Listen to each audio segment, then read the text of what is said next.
Gente, boa tarde. A história que eu vou contar é a minha história e é uma história de um cara que gosta muito do que faz. Gosta mesmo. Eu tenho uma paixão por móveis. Eu sou filho de imigrantes italianos. Meus pais vieram nos anos 50, no pós-guerra, para o Brasil.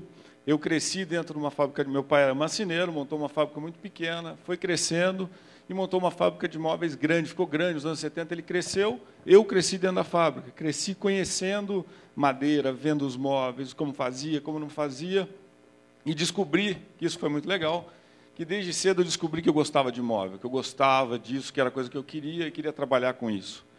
Quando eu fiz 15 anos, meu pai falou, olha, você vai para a Itália conhecer seu avô, sua avó, eles já estão velhinhos, você vai lá, visita, conhece eles, enfim.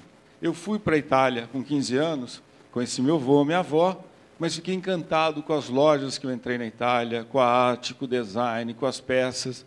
Eu voltei encantado, falei, pai, quando eu voltei, depois desse um mês que eu fiquei fora, falei, pai, vamos trabalhar esse móvel de design, vamos vender móvel diferenciado, não móvel popular. E meu pai falou, não, o Brasil está crescendo, a gente tem que vender móvel barato, popular, porque vai ter uma demanda muito grande por móvel popular, e eu não consegui dissuadi-lo a mudar essa linha de pensamento. A empresa continuou crescendo, eu comecei a fazer faculdade de administração de empresa, porque eu estava sendo treinado pelo meu pai para tocar a fábrica dele, dar continuidade ao sonho dele, que já estava grande, tinha 150 funcionários. Nós éramos de Apucarana, do interior do Paraná. Nesse meio tempo, quando eu estava na metade da faculdade, meu pai teve um câncer muito raro, na corda vocal, e em 6 meses meu pai faleceu. E eu estava no meio da minha preparação. Toda a fábrica do meu pai era centralizado nele, nos conhecimentos, no network que ele tinha. Eu tive que assumir essa fábrica muito rápido, não no tempo que ele pensava que eu poderia continuar o negócio. Assumi a fábrica, tentei por 7, 8 anos tocar o negócio dele. Só que nesse meio tempo veio plano Collor, plano cruzado, Zélia, acabou o dinheiro. Enfim, eu quebrei literalmente. Eu perdi tudo que meu pai tinha deixado, sobrou um pouquinho de coisa que eu falei, putz, agora eu não tenho um padal para dar água, eu não tinha mais nada para fazer. Eu falei, o que eu preciso fazer? Vou buscar o meu sonho. Qual que era o meu sonho? Era entender do móvel de design, mas não era simplesmente olhar e falar, eu tenho que fazer igual. Fui para a Itália, porque tinha cidadania, estudei numa faculdade italiana, fiquei 4 anos estudando na Itália. Quando eu acabei a faculdade, aí eu estava num segundo dilema. Fico na Itália, já velho. Velho, por quê? Porque todos os meus colegas tinham 23, 24 anos, eu tinha 36 anos. Falei, putz, se eu ficar aqui, fazer uma carreira aqui, até eu começar entrar no mercado, é muito complicado. A Itália é muito complicada para isso. Ou voltar para o Brasil. Quando eu acabei a faculdade, vim ao Brasil para passear, para rever minha família, ver os amigos, e vim a Curitiba. Um amigo meu de Curitiba falou, vem para cá, vem dar uma passeada aqui. Chegando em Curitiba, eu vi muito móvel, muito legal, mas muito legal mesmo, sendo jogado fora em caçamba, em loja de móveis usado, peças que eu já estava vendo lá na Itália, que esse design era super consagrado, um design retrô, coisa dos anos 50, 60. E o Brasil foi muito moderno nessa época. A gente tem uma tradição muito grande de móvel bonito, móvel funcional. Eu falei, putz, olha, os caras estão jogando isso fora, e lá vale uma grana, eu vou vir para o Brasil, vou voltar. Juntei toda a economia que eu tinha, montei uma loja de móveis, e só com peças antigas que eu fui restaurando, usando o meu critério de gosto, montei a loja. A loja ficou linda, ficou maravilhosa. Passaram 5 meses, não entrou um cliente na loja para comprar. Não entendia o meu conceito do móvel. Eu falei, puta, mas isso lá vende tão bem, o que está errado? O que está acontecendo errado? Bom, quando eu estava na beira de quebrar pela segunda vez, que eu falei, putz, primeiro eu quebrei o sonho do meu pai, agora eu vou quebrar o meu. Então, eu sou duplamente incompetente. Dormi um dia desanimado, assim, prestes a fechar. No outro dia, estacionou um carro, me desce um senhor francês, começou a conversar comigo, como eu falava francês, começamos a conversar. Ele era um executivo da Renault, que estava voltando para a França, e estava encantado com os móveis. Falou, pô, eu não conhecia você, estava vendo aqui, vi sua vitrine. Enfim, no dia que eu dormi quebrado, no outro dia o cara comprou minha loja inteira. Ele comprou todos os móveis da minha loja, porque ele queria levar para a França, porque ele estava se aposentando, e ele falou, eu quero usar isso para vender, eu quero abrir um business lá. Ele chamou todos os outros diretores, executivos da Renault, Enfim, eu trabalhei 1 ano e meio vendendo móveis para os estrangeiros que estavam voltando para a França. Com isso, eu consegui um capital de giro, eu consegui um capital que realmente eu não tinha. Quando eu abri na coragem. Eu consegui esse capital. O que eu fiz com esse dinheiro? Eu falei, o grande lance qual que é? É a venda pela internet. Em 99, quando a internet ainda era discada, que tinha todo aquele problema, eu sabia que, assim, eu acreditava muito que isso ia chegar a um ponto que as pessoas iam comprar móvel, cadeira, mesa, o que fosse pela internet. O que eu fiz? Eu peguei esse dinheiro e investi no site. E o site era muito tosco. Era um site... as fotos... O site era discado, a internet era discada, vocês lembram disso? Era horrível para conectar, para ter imagem, para fazer. E meus amigos me falavam, João, ninguém vai comprar uma cadeira pela internet. O que as pessoas vão comprar? Vão comprar livro, vão comprar CD, vão comprar camiseta. Mas ninguém vai comprar uma poltrona sem sentar, sem experimentar. Eu, contrariando todos os conselhos dos meus amigos, eu falei, não, esse negócio da internet vai funcionar. E apostei na internet. E o negócio começou a acontecer. Começaram a aparecer pedidos. Quando eu abri a loja, era eu e mais um amigo que eu chamei de Londrina para trabalhar. O volume de venda começou a crescer, começou a acontecer, e a gente não tinha um esquema de distribuição, de entrega. E eu tive meu momento, eu empresa. Então, o que aconteceu? Eu ficava na venda no telefone. Então, as pessoas me ligaram e falavam, eu estou na frente do seu site, eu estou vendo uma poltrona, uma cadeira. E você entrega em São Paulo? A gente tinha um furgão, eu falava, eu entrego, não tem problema. Meu nome é João Carlos, tá? João Carlos Livotti. E eu era o João vendedor. Aí eu falava, a gente entrega, não tem problema, a gente entrega em São Paulo, nós temos o nosso furgão que faz entregas, o seu Carlos, o nosso motorista, vai entregar. Vocês imaginam o que acontecia? Eu vendia a semana inteira, chegava na porta do cliente, olha, eu sou o seu Carlos, essa sua poltrona que o senhor comprou, e colocava, e mostrava para a pessoa, e falava, e que isso era um desenho tal, que era uma madeira tal. Isso funcionou muito bem.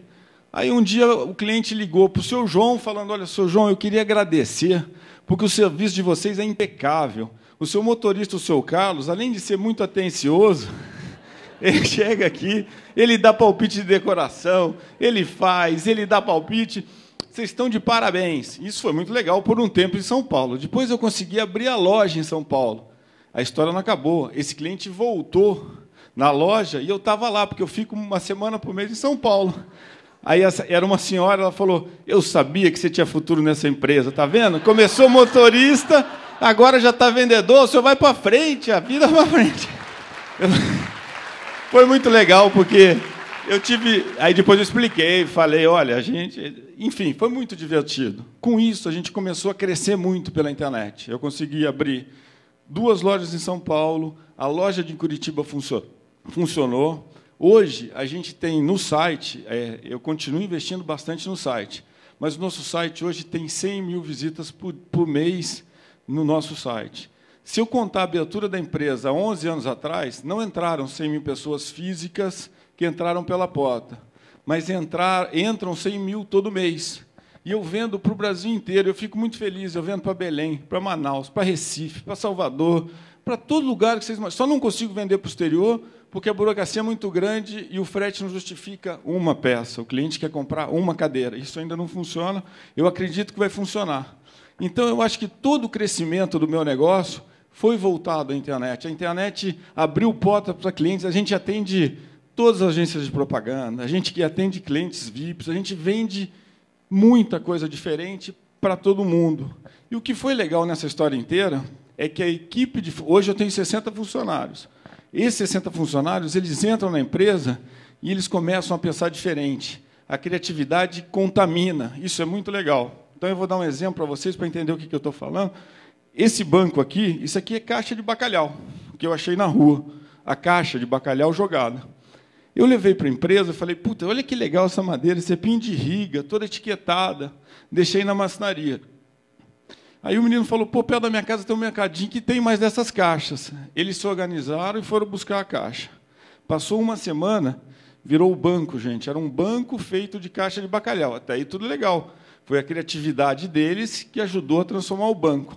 Nós fotografamos e colocamos na internet. Ah, vamos a um banco, essa história do reciclado é muito legal, de reaproveitar. Sabe o que aconteceu? O consulado da Noruega viu, porque a Caixa é da Noruega, encomendou 20 bancos que eu tenho que entregar em 15 dias, porque eles querem dar de presente para o pessoal, porque é uma ideia muito legal, que é uma caixa que vem da Noruega, normalmente é descartada, e agora está virando um objeto de design. Então, a criatividade dentro da equipe contamina muito. As pessoas entendem a característica da sua empresa, e o empreendedor ele tem a função não só de empreender, mas da liberdade para as pessoas que te seguem, que estão em volta, a exercer a criatividade. O ambiente criativo se desenvolve de uma maneira muito bonita, muito rápida. Se você der liberdade e der diretriz, a gente chega muito longe. Então, depois de 11 anos de empresa, eu só me considero um empresário motivado à paixão, porque eu continuo adorando, desde aquele primeiro momento que eu era moleque, o móvel. Eu me vejo, na minha hora de lazer, vendo revista de móvel, olhando, viajando. Então, eu sou muito motivado a essa paixão.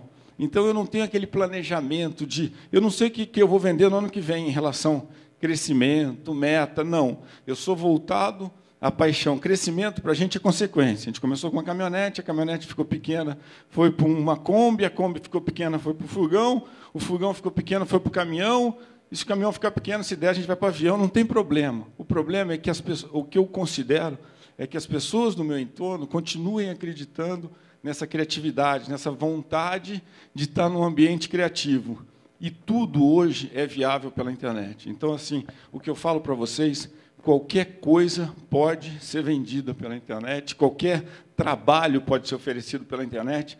Então, quando pensarem em alguma coisa voltada, isso não é eu que descobri, isso todo mundo sabe, mas vale a pena sempre o reforço de que a internet alavanca qualquer negócio. Eu tenho uma menina de 10 anos, que ela vê a TV a cabo, dela vai no computador, aí ela olha uma boneca, ela já imprime, já me passa um e-mail, já com o link, e fala, ó, pai, no dia da criança do ano que vem, ó, eu quero essa boneca, tem nessa loja, custa tanto, ele divide em 6, e eu já vi que tem outra loja que vende mais barato. Vocês imaginem, quando essa criança tiver 16, 17 anos, que tiver a possibilidade de ter o cartão dela, a escolha dela de onde comprar, aonde ela pode chegar. Então, o mercado está todo pela frente, gente. Tem um mercado gigante pela frente, só que tem que ser honesto, tem que ser correto, tem que acreditar muito no que faz, e acreditar com qualidade. Então, essa é a mensagem que eu queria passar para vocês. É uma história de fazer com paixão, fazer com emoção, escutar as pessoas do seu entorno e criar um ambiente de criatividade. Esse é o grande lance para que a coisa continue. Esse é o recado que eu queria dar para vocês, gente. Obrigado.